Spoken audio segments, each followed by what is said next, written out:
everyone, and welcome back to my channel. So for this week's drawing, I am once again drawing Lloyd Garmadon from the Lego show Ninjago. So a while back I drew Lloyd as a manga character, and this week I decided to draw him in a more realistic style. So to start this drawing off, I went through and created a detailed sketch of what I wanted this to look like when it was finished.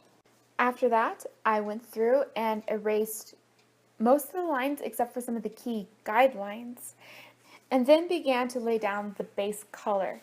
So I decided for this drawing that I wanted to try a mixed media between Copic markers and colored pencils to create a more realistic look. To that end, I didn't go through and outline any of my work. Instead, I relied solely on my pencil marks. While doing this, you will want to be very careful and lift as much of the graphite markings that you can with a kneaded eraser. Otherwise, you can accidentally smudge the black into your colors. Once I had applied the base colors using my Copic markers, I went back through using colored pencils and added a lot more detailing and a lot more shading. This helped to make it look more realistic. To the green areas, specifically the green areas that are the lighter green, I added yellows and yellow greens to all the highlight areas of his gi and on his mask.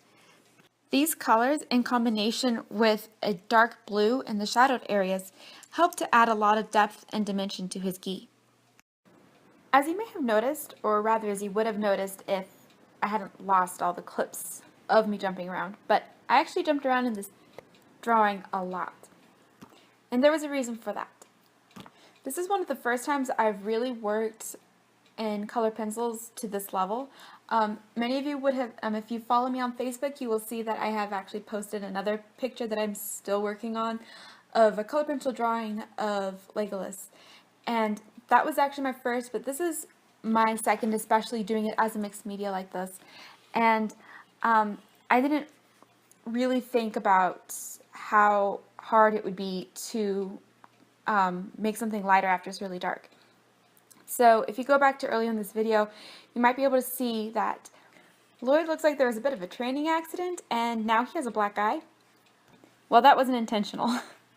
It was at that moment when I decided that the damage was irreparable and I had to stop this. If it wasn't for my little sister, I would have stopped it. However, she encouraged me to continue, so I moved on to different parts of his outfit and to try to calm myself down. Well, at that point I realized that if I'd gone back through and darkened the rest of his face, it would no longer look like he had a black eye. Unfortunately, it then made him look like he had a really dark suntan. Moving on to different parts of the drawing allowed me to calm down and look at things again from a new perspective.